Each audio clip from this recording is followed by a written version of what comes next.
So years ago, my wife and I bought an old building in Brooklyn, a three-family, a fixer-upper. That was our dream, and it was advertised as a fixer-upper, which meant, in practical terms, barely habitable.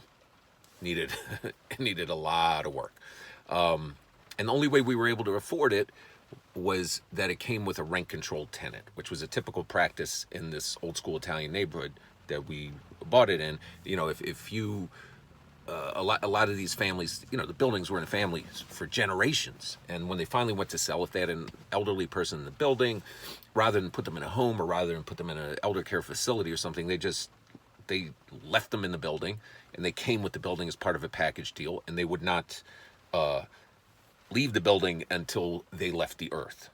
That was the deal. So this was a nightmare for any landlord or whatever. No one wanted to deal with all that stuff. You're gonna have acid reflux and homicidal thoughts and whatever. But we're like, this is our way in. We're gonna do this, right? So.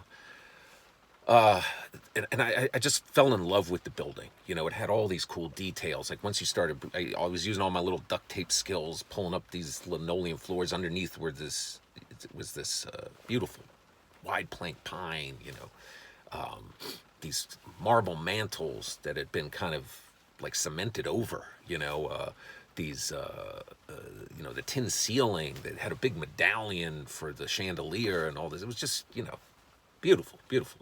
Under nice guts, as they say.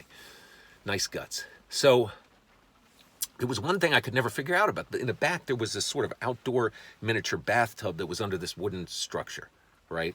That I hadn't seen anything like that anywhere. Nobody knew what it was. I Googled it. I did the whole. Nobody knew. Couldn't figure out what it was. But it looked cool. It'd been there, obviously, probably since the 30s. So I'm like, let's leave it. It's kind of a little piece of history. So we got that thing there.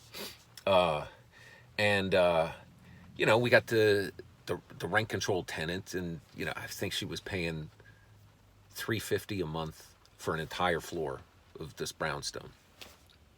So I'd be lying if I didn't say I wasn't having dreams of buttering the stairs or whatever. But those were just dreams. We were all good. She was very sweet. We all got along. So anyway, the day we're actually moving into the building, I got boxes, and this little old Italian man comes up to me. And he's like, "You the guy that bought the building?" I said, "Yeah." He goes, "I'm Phil." I said, "Hey, I'm Benny." He goes, "Hey, Benny, I like that name." And he goes, "This building used to be my family's building, and then we sold it to the current owner who sold it to you." I was like, "Well, how about that?" He goes, "A lot of history in this building." I said, "A lot of history, yeah." And then he goes, "Family. What else is there?" And I agreed, family. Well, what else is there? And then he goes, "If someone were to disrespect a member of your family, then it would be incumbent upon you to retaliate with all the force necessary."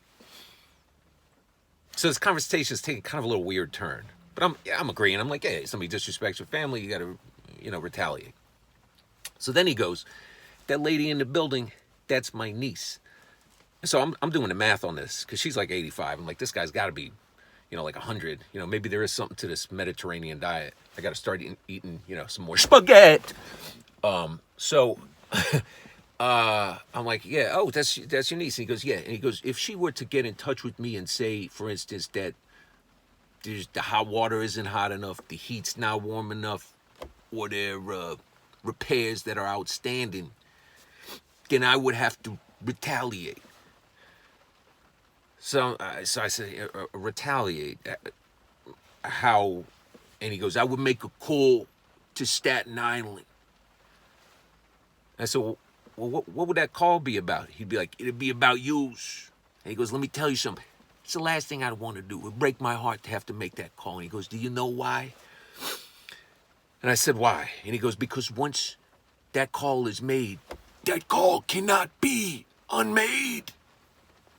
And then he goes, "Problems, solutions." And he leaves, right? So I kind of got this little like mafia monologue there on my front stoop. So I'm like, let me just go upstairs, ask this lady. So I go upstairs, ask the lady. I'm like, "This old guy's walking around the neighborhood. She goes, Phil, yeah, that's my uncle. It's my uncle. And she's like, he's talking about making the call. I'm like, yeah, it's Staten Island. She goes, Staten Island. She goes, no. She goes, he knows some people. So I said, knows some people. She's like, yeah, he knows some people. If he were to make a call, as long as things are good, then things are good because they're good. But if things were to say not be good, then things would not be good because they're not good. So I'm getting like round 2 of this kind of implicit threat, from my new tenant, this old lady. So I'm like, things are gonna be good. She's like, I know things will be good. And so I go downstairs. So now, I tell my wife, I'm like, hey, what do you think about this? She's like, well, maybe you should call the police or something. I'm like, nah, I'm not gonna call the police.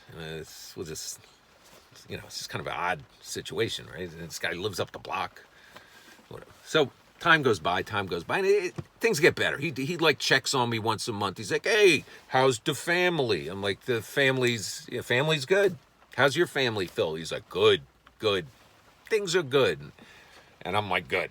And he's like, good. So these cyclical conversations that go on where everything's good, and that's good, which is what the lady told me the way things should be. So there's a lot of goodness going on. Time goes by, and I stop seeing him. It's like a year, it's like 2 years, 3 years. And I figured he probably moved to Florida, But then I find out one day that he's gotten Alzheimer's. He didn't move to Florida. He's up the block. He's been kind of in the house, Alzheimer's. And now he has a Caribbean lady, sort of a nurse that, takes him around. And I see her, and she's like, come on, Phil. She's very, come on, Phil. And she's walking with him, and he's like walking along. And I give him a shout. I'm like, hey, Mr. Staten Island, right? And he looks at me like this, and then he goes, so he remembers the call thing. He's not that far gone. I'm hoping he forgot the number, but he remembers the call. So more time goes by. So cut to a year ago. I'm in my kitchen, right? I don't lock the front door. Phil busts into the house, right? Like, Phil, what's going on? So he's taking off his shoes. He's like, who are you? I'm like, I'm Benny. He's like, Benny, what are you doing in my house? I said, this isn't your house, Phil. I bought this house from the lady you sold it to probably about 6 years ago. He's like, you bought this house? I wouldn't have sold this house. You think I'm Stugotz? You think I'm crazy? I never sold this house. It's my house. Then right when he says that, he takes off his pants, right? He's got to stand there with his little diaper on.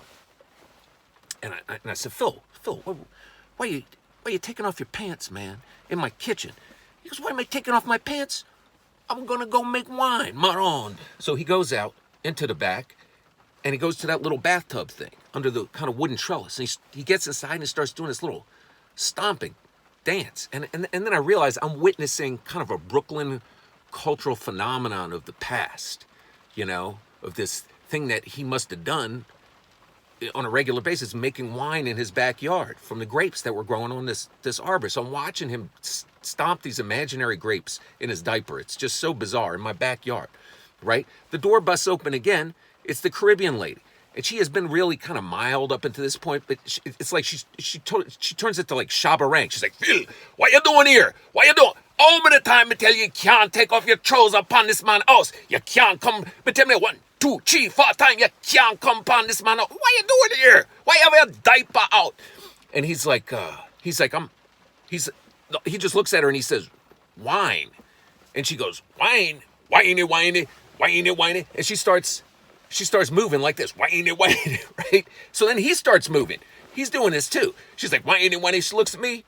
I'm like, fuck it. I start doing it. I'm like, whiny. I'm shouting out any Jamaican thing I can think of. I'm like, beef pate, rice and peas, come down, selector. I'm doing a little air horn.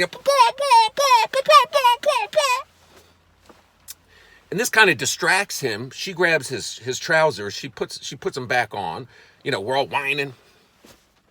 And she takes him out of there. This all happened in the space of like 3.5 minutes. I'm like, this is like one of the Brooklynest moments ever that I've experienced.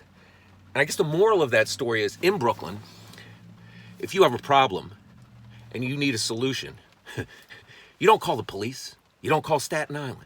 You call a 300-pound Jamaican woman with a sky blue weave, a gold tooth, and some white nurse shoes. What